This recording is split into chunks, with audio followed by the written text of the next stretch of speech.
all the way to yellow. You've been If getting. you're still here, could you wave your hands across those lights again? Please. I know it takes a lot. Thank you. Are you a member of the family? No, it was too quick. I Okay. just got a solid yellow.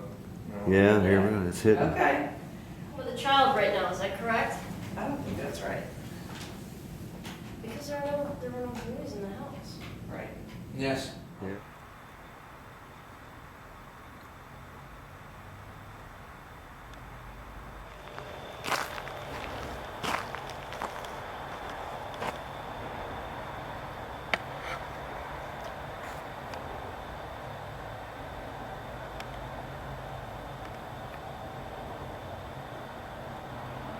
So we're at Poplar Hill We are. in Salisbury.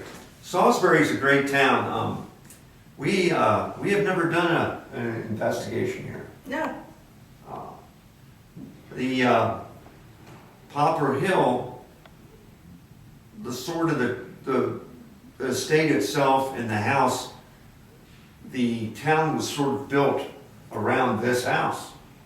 Right. The street named after the kids that lived here in this house. Right. And all that. And it's kind of cool. They have all kinds of ghost stories about this place. We're not the only group that has ever been in here. There's been other groups in and have filmed. So we can't say we're the first ones in here. But we also can say that we're the first historical group that's been in here. We call ourselves para-historians. So I think that we'll probably be able to get more from this house. You see, when you have an historic place like Poplar Hill, and you have these stories like the slave that burned up, Sarah. Sarah, and they see her at times inside the house. Right. They also had a 1930 so guy that was working on the bathrooms, and he saw this little girl playing peekaboo with him all day. Right. And then he went down and said something to the owner about the little girl, and apparently there was no little girl here. Right. So there's all kinds of neat stories like that. Other groups have come in and had feelings and had things happen, bangs, and some EVPs for Right. sure. So when you come into a place like this, and Delmarva Historic Haunts had never been in here as far as a investigation is concerned. When you start out with not a blank slate, but with paranormal stories, folklore, and everything else that comes along with this house. And then when you come in and you actually get paranormal things, you add on to the story. You become part of the story Right. of Poplar Hill. And you become part of the story itself. For me, I think that's cool. It is cool. Because they'll say that, back when, during, the first part of the century, there was a paranormal group that came in here and got this, and that, and all that. So hopefully, we'll be part of the story. But if not, if we don't get anything, we're still part of the story because we were actually a group that was in here. Sure. So, that's a very cool thing. We're going to be taking a tour We are. with Sarah. There's a lot of Sarahs going on. I don't know what's going on with this. Associated with this house. Yeah, it was like a kid named Sarah, a slave named Sarah, The wife was named Sarah. the wife was named Sarah, and we have a Sarah that takes care of the place. Yes. So, anyway, we set up our DVRs, and we're going to go in, as always, with respect. Respect for the living and respect for the dead. And, as you know, when we go in, Wendy and I have been doing this for a long time. it's like stepping back into time.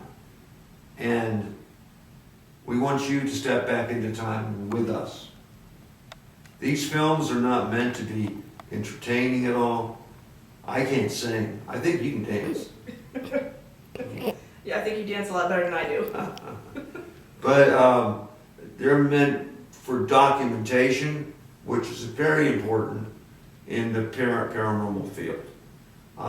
We do try to make it a little entertaining just because, but the main reason we do that is because we want you to come along. And we don't have any music or any of these cymbals or any of these music beforehand, Wendy with the drums in the background and Jen with this and posing like that. No, we don't have any of that. And the reason why is because it's hokey. It's cheesy. Special No effects. Special effects. And, you know, we're not a TV show, and we don't claim to be. So, that's it. So what you see is what you get with us. And for tonight, what you see is what you get. We don't know what we're going to get. We don't know what we're going to see. And we don't know if history will talk back to us. Because sometimes when you bump into history, history bumps into you. So, let's go see if Sarah's around and give us a tour. That'd be great. All right.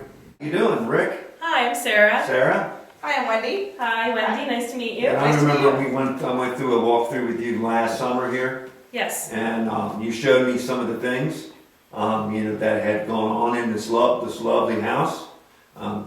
What a great old place to be stuck in Salisbury. I mean, the thing of it is that a lot of people probably live in this town, but have never really been in this house. That's true. That's very You true. know? And this is actually the whole town was built around this house. Actually, the town was actually built on land that belonged to this house. Exactly. So, this is the hub of the history of Salisbury. Yes. We're standing on ground one. Yes, we are Salisbury's oldest house. 1805 is when this house was completed. Awesome. And we were a 357-acre farm. So most of what is now downtown Salisbury was actually built on land that once belonged to this house. Wow. So I know that along with old houses, we have old folklore and ghost stories. Oh, yes. Yes. And sometimes the ghost stories and the folklore are almost the same. And sometimes they're different. And sometimes they hold up in investigations where we've actually had something happen that happened during a story at some places. We're hoping that happens tonight for sure. The thing of it is, with a group like us, if we come in to this place with all the folklore that you have here, and if we get something, guess what? We become part of the folklore. Absolutely. And that's what drives us. We become part of the Poplar Hill Mm-hmm. Mansion story. So I know you have some stories you want to take us around. Absolutely. Okay? Well, as you said, Poplar Hill has its fair share of ghost stories here in the house, or spirit history. There's been several families who have lived here in the house, and it seems like almost each family has left an indelible mark in the house. Mm-hmm. The first family of Poplar Hill Mansion, well, Levin Handy, he originally built the house, but he never actually lived here very long. He died in 1803. Right. So the first family of the house, that was really the Houston family. They're the ones who bought the property and finished off the house. And that was Dr. John Houston and his wife Sarah and their 4 daughters. And they also had 18 slaves here as of 1828. Wow. So there are some stories related to the slaves here at Poplar Hill Mansion as well. So right now we're standing in the dining room of the house. This is the main room of the house. This is kind of the heart of the house. Mm-hmm. So especially when they were entertaining guests, this is where the Houstons would do all their entertaining work. And they would invite their children down to they would invite their children down to sort of entertain the guests that might have been here. This is where they took their main meals, right here in the dining room. Yeah. And there's been some activity here in the dining room. We have the front corner of this room. People have heard what sounds like a sonic boom Right here? emanating right in this corner over here. People have heard what sounds like a sonic boom emanating from that corner. Did it shake the house or something? Yes, it shakes the house, and I've experienced that. I do live here in the house. We had that happen on one investigation a couple of years back. But go ahead. So I actually live here in the house. I'm fortunate enough to live in this wonderful old home.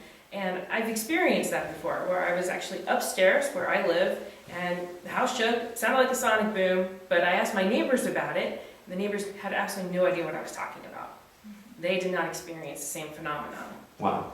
And other people have experienced that as well. With some of the former curators here, they've experienced that. I believe the chair of our board, she's experienced that. So, you know, it's a common thing here in the house to hear occasionally, to hear that sonic boom. Well, okay. All right. Anything else in this room itself? We've also been told that a woman in a kerchief has been seen in the front window. Okay. Quite possibly could have been one of the slaves here, or even one of the other women who worked here in the Here house. or here? Right here in this window, where Where the boom was? Where the boom was. So that's another common thing that people have seen in this Which this is room. very common. People usually, ghost stories usually emanate from a window, Mhm. or they always see a ghost at a door. Yes, and pictures have also been taken in this room where they've seen what's called rods, the little squiggly Yes. lights. They're like lighting Yes, rods. and those appear most commonly in front of the same window in the same corner. Okay. So it seems to be most of the activity in this room kind of emanates from the front Exactly. corner of the room. All right. All right, so want to take us on to another room? Sure. Okay, what room is this? I know it's a dining room. Well, Okay. this is the back dining room of the house. You know, the other dining room we were in, that was the formal dining room of the house. This is the smaller dining room. This might have been where the family could have taken meals when it was just them and they weren't entertaining as many guests. Right. Dr. Houston was also Salisbury's first surgeon, so we do believe that he performed surgeries right in this room. Awesome. And we have had prior... Is that before or after the meal? Well, we've also had prior investigators in the house, and they've caught EVPs in this room where it sounds like people are moaning. So I really think the most interesting aspect of this room is probably the fact that surgeries happened right in Okay, this room. well, we'll be able to use the baseline for that as far as our questions as far as this room is concerned. Sure. Okay, thank you. On to the next. This is the basement of the house, which has the same floor plan as the first floor of the house, and this is actually a rarity for people. Most people don't get to see the basement of Poplar Hill Mansion. But there's a lot of spirit activity that takes place down here in the basement. What you see behind me, this is the original only entrance and exit from the basement. An inside access to the basement wasn't put in until the 1900s. Right. So this is the door that the slaves would have used to Yes. come into the basement, because this was a working basement. Right. We know from Dr. Houston's inventory that he had looms here at Poplar Hill Mansion, and the looms were probably down here in the basement. Right. We also know they raised sheep. So you see that the door is wide enough. It can fit a cart through it. It can fit a sheep through it pretty easily. So they probably sheared sheep down here, spun the wool, and made yarn, and then wove that yarn on the looms. Oh, This yeah. was a working basement. Yeah, I mean, we've seen doors like this all over the place as far as Right. the kitchens are concerned and stuff. Yes. And what would happen is, somebody would kill a deer or something, and what they do is they hook a horse up to a deer and drag the deer and the horse all the way in here, Right. dropped off the deer, and then take the horse back out again. So it And makes sense. And there's always been, again, as you mentioned before, the legends and folklore, there's always been that kind of air of mystery about the basement. Yeah. How many slaves do they have here? There were 17 named slaves in 1828, plus a baby. We Okay. don't know the name of the baby. Okay. The nursery, this was shared by 4 daughters, the 4 girls of the Houston family. So they all 4 shared this one little room. This is also considered the most haunted room in the house.